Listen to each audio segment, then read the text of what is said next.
It's Brian Preston, the money guy.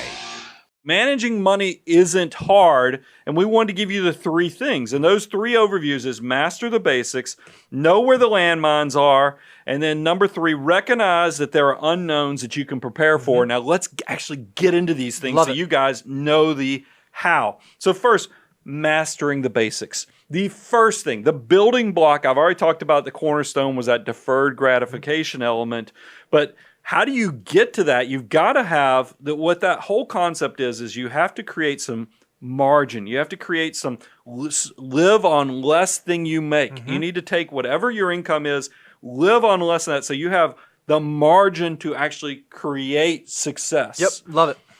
And that leads to, there's a Warren Buffett slide. Now look, in pre-show, if y'all could have seen the hot mess that we had, all I was trying to do was I was trying to make the point is that when you look at great big, the grandeur of a live oak, if you've ever seen a live oak that's thick, it's got branches all over, it makes you want to climb a tree and build a fort in it or just enjoy the beauty of it. And I think there's no coincidence, a majority of the financial firms out there they have some sort of tree, illustration, some big tree. And what's so wild about it is that a tree comes from a tiny sapling. I mean, it is so tiny when it comes out of the ground, and it takes time. Yep. But over time, if you watch this simple little sapling turn into this huge tree, Warren Buffett has a great quote that kind of explains that.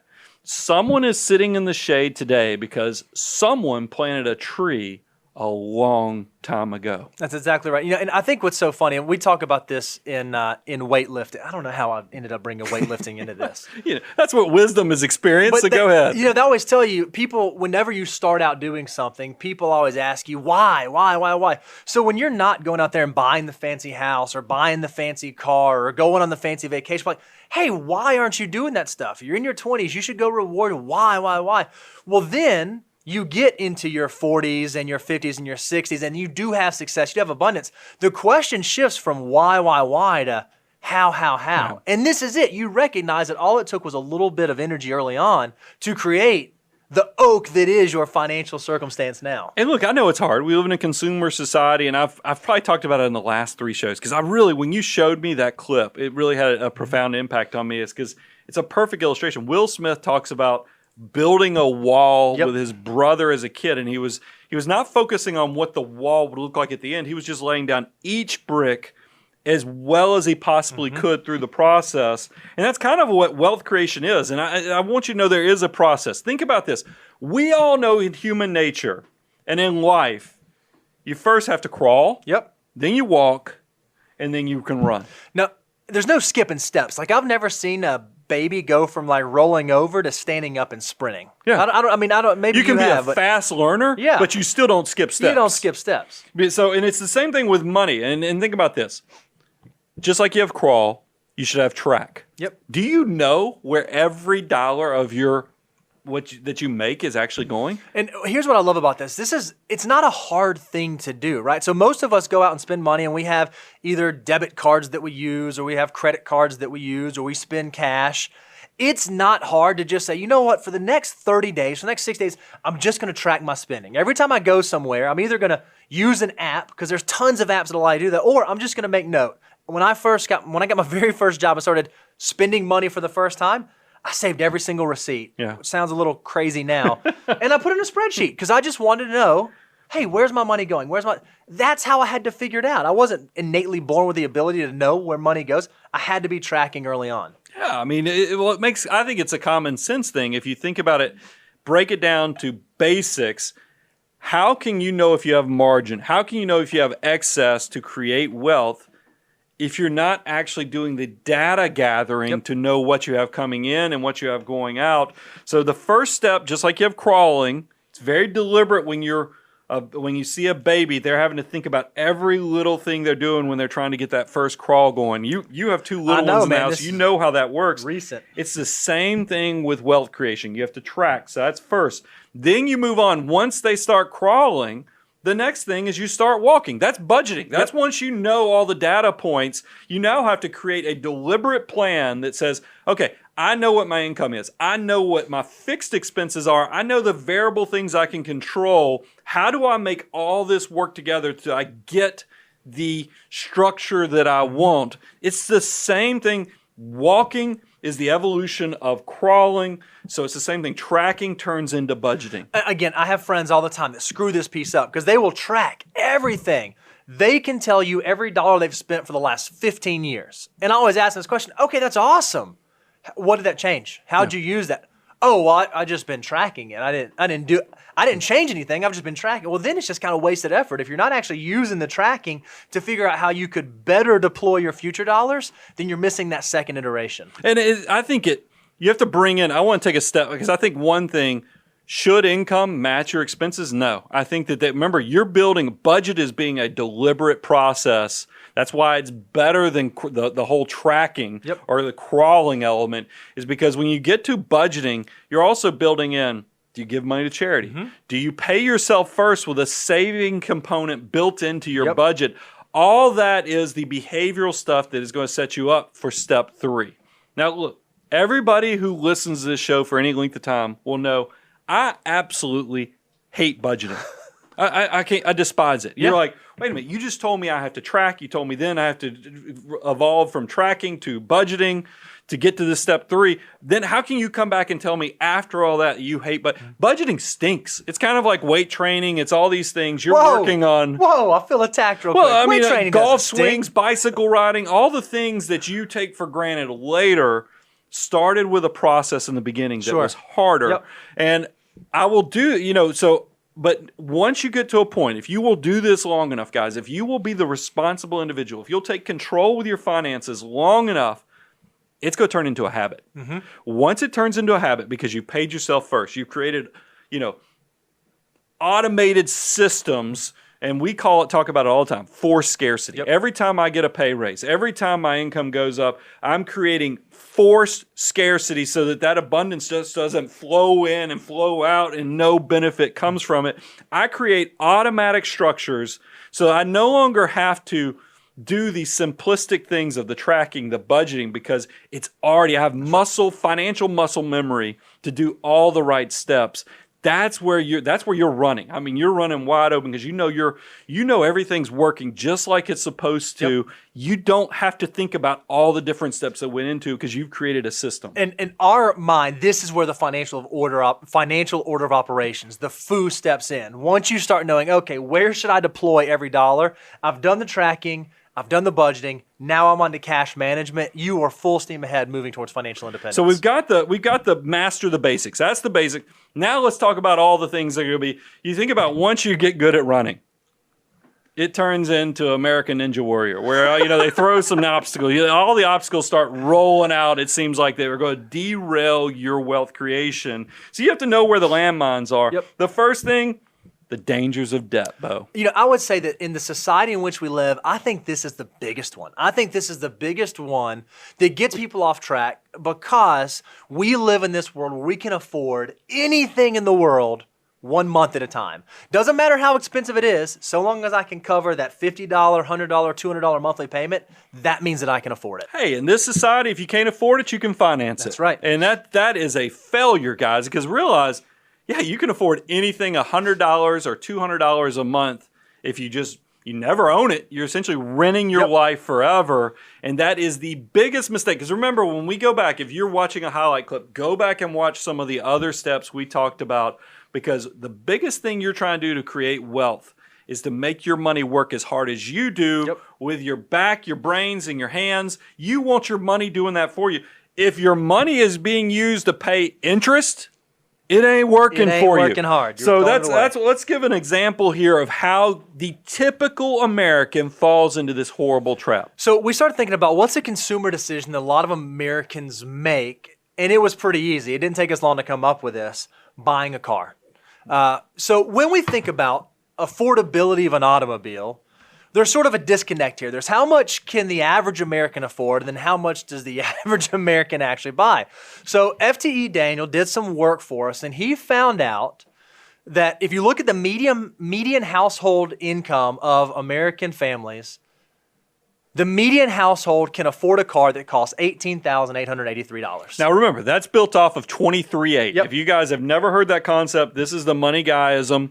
We want you to put 20% down, finance no longer than 3 years, and your total car payments for the entire household cannot be greater than 8% of your household gross income. A lot of you guys are like, why not cash only? Because I recognize you got to get to work. Yep. So I want you to have a reliable car, but that's also, you can't use this for luxury vehicles. Anything that's luxury, you better be paying it off like it's cash. Yep. This is 12 only months. for functional vehicles. $18,000 and thinking about your spouse and the kids and other things. That's a reasonable car, used car, that yeah. you could get the kid, you get to work and you get the family safely to where they're going. But what is the typical American Yeah, do? so the median household can afford almost a $19,000 car, but the average car loan right now in America, $32,119. Almost double, not quite, but almost double. So there's a big disconnect. So you might be saying, oh, well, okay, it's just one car. It's not that big of a difference. It's not that big of a deal. Well, let's see how the numbers actually play out. Well, but can I say something? Because I just tickled myself. Reby, did you get those transitions in there? So the transitions did come in. She's a professional, my because man. with the 18,800, and this is, look, my own biases, because I'm just as susceptible to consumerism as the rest of you guys. I had a visual as that 18,000 because Daniel made it slow. It almost, I feel like as it parked, it backfired. I was about to say that. It's like boom, boom, boom, boom, as it lands. Meanwhile, the car that we truthfully can't afford, you Zooms on in. imagine it has just a cool sound to it. That is our own biases. There is nothing wrong with that $18,000 car. Yep. But even in my mind, I have biases that are showing, but let's get your brain right by showing you what this actually costs your wallet and your long-term self. So how much of a difference can this make? So if you look at the financing for these two cars, what we're going to call the affordable car, the less expensive, costs $421 a month. The more expensive fancy car costs $747 a month. That's a big old payment. So that difference is about $326 per month. So if over the 36 months or 3 years that you would finance these cars, let's say that you took that $326 difference and you invested it. And let's say that you assumed you could make 10% on average on that investment. By the end of 3 years, you would have $13,734. So not only would you have a paid for car, you'd have an additional $14,000 that you could use for the future. By the way, FTE Daniel created these slides, and he totally okey-doked me in the pre-show planning. Because I saw this, I was like, Daniel, that's great, but 14 grand ain't gonna motivate anybody. and Daniel said, but wait, there's more. You can tell he's totally been hanging out with us for a long time. So, Bo, show him. Because we talk about this, deferred gratification. Yep. The big live oak that we're building of wealth creation starts with a tiny sapling. What does this $13,734 have the potential to become? So if you let that $13,734 work for you for the rest of your working career, so this goes out to 40 years total that we're looking here, by age 65, you would have $547,000 saved for retirement. In total, all that you put in the pot, all you contributed was $11,700, and that turns into $547,000. So the question you have to immediately ask yourself is, was that fancy car that I bought in my 20s, was that 2005 Acura TL worth $500,000 of retirement dollars? The thing, and this just hit me too, is I always think about what could money generate for you in the future. Because it's like whenever you're playing any of those online games, the secret to those utopian type games, Mob Wars or I can't remember what the Farmville is, that you need to get enough stuff working for you as soon as possible so the money just starts rolling in. That $547,000, a safe withdrawal rate, that could easily be between $20,000 to $30,000 a year in retirement. So this is one of those decisions that if you screwed it up, it haunts you on what it could have been. That would buy you one of those affordable cars every year in retirement. So it blows my mind. So understand the power of getting to know where you are. So that's number 2, is know where the traps are. Number 3 is recognize that there are unknowns, but you can prepare for them. Yep. Look, when we talk about financial order of operations, I think people get a little frustrated because they all want to do the sexy stuff. We all want to create wealth. So you get excited and you realize $100 a month is going to make me a millionaire. Well, if that's good, let's start doing $1,000 a month as fast as we possibly can. The problem is, and this is why we did financial order of operations, you got to make sure you don't get so excited about saving for the future that you're not taking into account that there are some things that could come your way. Just like we were talking about American Ninja Warrior, or even we could think about it in Wipeout. You're gonna have some big red balls that are gonna be there, or things swinging at that come your way that will knock you off track when you're not expecting it. I mean, that's why that show is so successful, is because they go across the wall and then boom, they get hit in the wall and they fall into the mud. There is something entertaining about that, but it is catastrophic if this is your financial life, is because there's bad things that can happen to you. You can. People unfortunately get sick. Sure. People unfortunately, we don't even have to be as dark as that. We have a storm that comes. A storm comes and blows off the shutters, or lightning strikes and blows up, a lot of stuff in your house, like an air conditioning unit. Your car radiator quits working. I mean, there's all kind of things. So we want to create, what are some checklists that you can do to make sure that you account for the risk or the things that can derail your wealth building process? Sure. So we thought, okay, just sort of a 5-step checklist. Number 1, do you have your loved ones covered? And these are kind of the basics. Anytime someone talks to us and they have someone else that's dependent upon them for their food, shelter, maintenance, that sort of thing, do you have wills? Do you have life insurance? Do you have disability insurance? Do you have the things in place to protect the ones who are depending upon you? So that's it. You just named some big stuff. The wills, life insurance, disability insurance, those are all the big things to make sure you're not leaving behind people that you care about in a really horrible situation. Bo, next, number 2, health is nurtured. That's just so funny you use the word nurtured. Well, I thought it was, the reason I use the word nurtured is because I think it is something, when I hear the word nurtured, I think about something you have to love on. You have to you don't take it for granted and look, maybe it's because I'm in my 40s. Sure. I mean, and then we went through this whole pandemic cycle where I was locked in the house for 2.5 months and didn't get to work. Guys, you get to a certain age, it starts falling apart. I'm just going to tell you, because you choose how you want to ache, or your body will just ache naturally for you. Because you think I'm trying to be funny. I played basketball in high school. I have some ankle things that I struggle with. I mean, I have some ankle issues. When I'm working out and when I'm exercising, they go away. They magically go away. And I can't figure out if that's because I'm sore so many other places that my body's like, well, we're not going to go bother him with that ankle stuff right now. When I quit working out, I don't know, it's been years. My ankle started giving me a lot of issues. I had a hitch, essentially, when I was walking. I almost started developing a limp because my ankle, and I'm telling you guys, you can't take your health for granted, because that's one of the first things. You ask a wealthy person what they wish they had, they didn't take for granted. It's usually their health, and just taking that they're going to be here tomorrow. Nobody is guaranteed that. So make sure you're working on that fitness.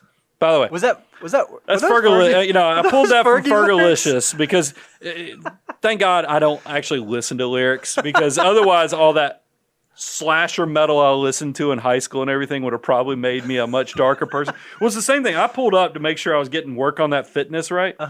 Fergalicious is kind of it's not a clean song. It's not a clean song, but I don't know that I caught on to all the I just really Fergie Ferg stuff in it, when I listened to it, but it made it in here. So health should be nurtured. All right, how about number 3? Protect yourself from the blind side. And what we mean here is, do you have stuff to cover your property and your casualty losses? Do you have your homeowner's insurance? Do you have auto insurance? Do you have umbrella insurance? If you're someone who either has a healthy income or you have healthy assets, do you have the insurance that sits over top to protect you from those unknown unknowns? I'm glad you took that one, because that's the stuff because that really is, you're buying stuff, you hope you never Never get to use it. Yeah, it's the worst. I mean, so we've covered that. So you got the boring one. I'm at least going to get number 4, which is the much more exciting one, which was invest with intent. We pick on people all the time. We don't pick on them because that would be cruel. We have discussions with people all the time about balancing the fear and greed. Yep. Is because, control. think about it, man, what a perfect case study year. Mm-hmm. Now, look, we're not out of the woods yet. Yep. I mean, I'm just glad that asteroid that I read an article like over the weekend that there was an asteroid. Maybe it's still bearing down on us. I'm just assuming since we're still here. It's in 2020, so the asteroid didn't hit us. It's kind of like those memes you've seen where they unlock something like a mummy or something like, put that back in the ground. 2020 doesn't need anything else. I mean, there's just so much that's going on, but it is one of those things that invest with intent. So fear, greed. We've had a lot of volatility in the financial markets this year, and I think it is a perfect case study of why you do want to balance out the fear, because we get it. When things are going down, we're just scared. We make crazy decisions, but there's also greed. When markets start making money, you don't want to say, hey, you don't want to be the 70-year-old that's going, I saw oil was down. Should we load up a bunch of oil? I mean, maybe it's the right decision, but is this what a 78-year-old should be loading their portfolio up with? As of this recording, 2020 has been a very interesting year. We saw a very, very rapid decline in the markets, and now we've seen a very, very rapid recovery in the markets. We don't often get opportunities like this, but if you are someone who found yourself making bad decisions or having very bad thoughts in the downturn, since the market has now recovered at this point, it's not a bad time to reassess your specific risk tolerance. If you literally had to sit on your hands to prevent you from going online and selling everything, maybe your portfolio did not fit where you presently are and it's worth a revisit. Take this as an opportunity because normally we don't get them recovering this fast. And who knows where it will go from here. It could go down another 20%. It could go up another 20%. You want to make sure that you have a portfolio that's designed well for you that will allow you to stay there for the long term. And that's a great lead into risk tolerance versus risk capacity. Just because your younger self could handle a lot of ups and downs emotionally, you might be of the age now you don't have the years to recover. That's the difference between risk tolerance versus risk capacity. Risk tolerance is, hey, market loses 20%. Are you going to emotionally go sell? Fine. You might be a cowboy emotionally, but you fast forward over here to risk capacity or look at that topic, you just might be, if you're in your late 70s, probably shouldn't have the portfolio of a 24-year-old. That's right. So pay attention to those things. And then we say this, but it's so true. You got to know the why of your goals. If you can understand that stuff, it'll help make sure you're balancing everything else. I think oftentimes we ask people, okay, well, you've done great. You've built up a very healthy portfolio. What are you doing? And they're like, I don't know. Oh, I want to retire. Okay, great. You're retiring from work. What are you retiring to? Yeah. Oh, I don't know. Investing with intent is answering the question to those I don't knows. Yeah, you gotta have purpose and know what you're doing with that. And we'll talk about that with happiness in a second. But last thing, kind of close out number 5, get the kiddos out of the nest.